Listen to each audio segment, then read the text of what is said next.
she vanished without a trace, until even the family started to lose hope. But just when everyone was ready to give up, a canine dog named Ranger did something no one expected and led rescuers to a place no one had thought to look. She had left school like always, her pink backpack bouncing as she pedaled away on her bicycle. A few neighbors saw her riding toward the park near her home, where she often stopped to pick flowers or feed the ducks. But then, nothing. No one saw her enter the park.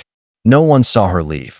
When her mother called out for her at dinner and got no response, panic set in fast. Within an hour, police had issued an Amber Alert. Flyers were printed. Streets were blocked. Search teams spread across the town like wildfire.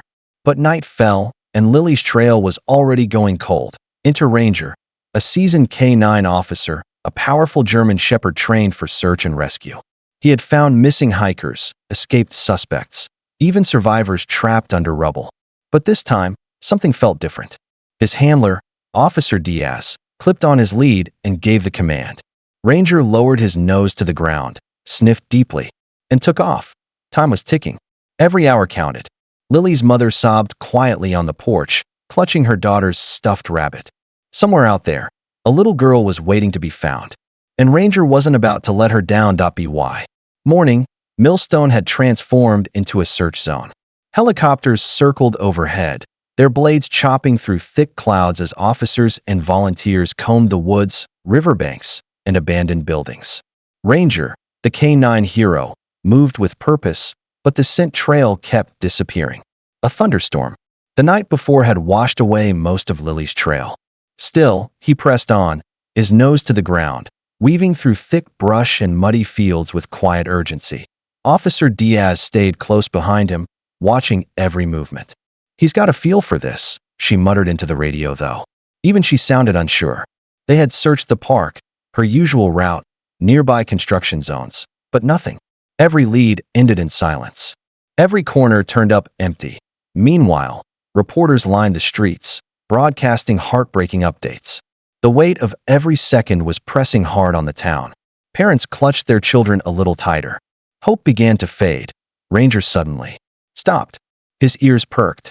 His body went rigid. He stood in the middle of a suburban cul-de-sac, eyes fixed on a storm drain. He growled, low and steady, then barked, sharp and focused. Officer Diaz narrowed her eyes. "You smell something?" she asked, stepping closer. Ranger didn't move from the drain. In fact, he began pawing at it, urgently, insistently. Officers glanced at each other. It didn't make sense. They had already searched this street, hadn't they? But Ranger wouldn't back down. Not this time.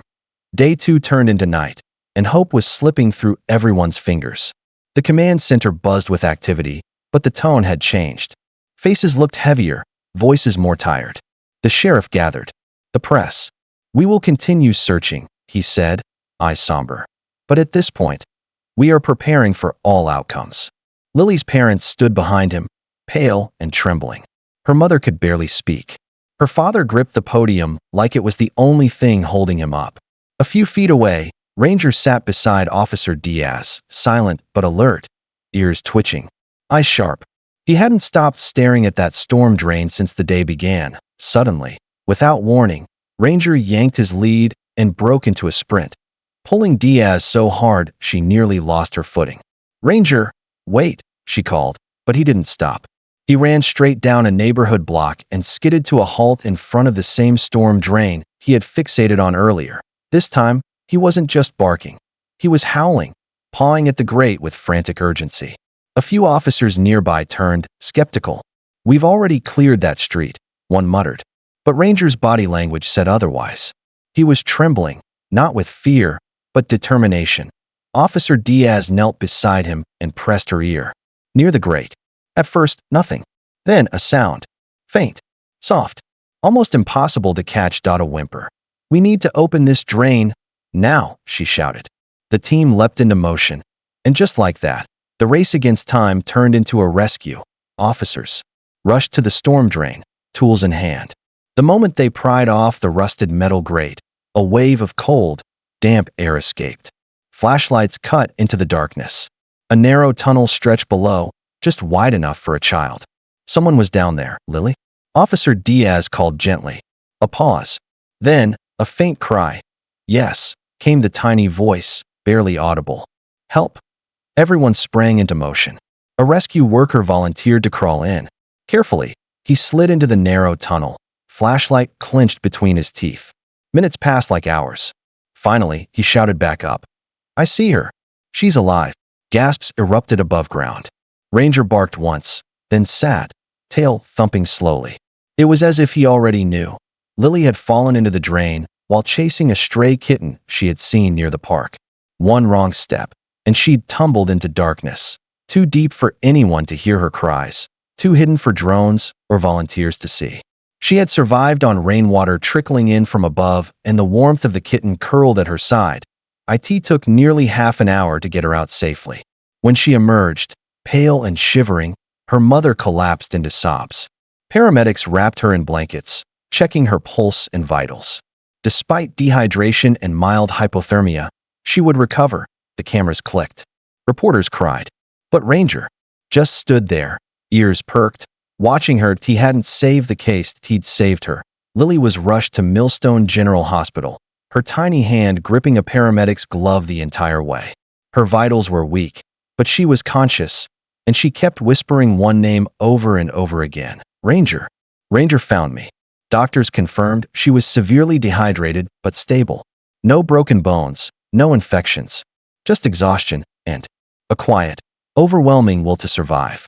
Her parents never left her side. Her mother wept uncontrollably when she first heard her daughter speak again.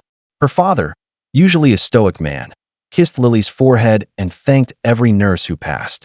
By 2 days later, Ranger was allowed into Lily's hospital room. The moment he entered, she sat up in bed, eyes lighting up with tears. There you are, she said softly. Ranger walked straight to her, rested his head on the edge of the bed, and closed his eyes. Cameras caught the moment. But it wasn't. For them, it was for her. For the little girl who believed in him. They hadn't just found a missing child. They had found hope again. In the loyalty of a dog with a nose for miracles. A week after Lily's rescue, the town of Millstone held a special ceremony on the steps of City Hall. Police officers, rescue teams, families, and reporters stood shoulder to shoulder as the mayor stepped up to the podium. But all eyes were on one figure. Ranger, sitting proudly in front of the crowd, his fur brushed, badge polished, and tail wagging gently. Today, the mayor said, we honor a hero who didn't speak our language, but who understood our hearts better than any of us.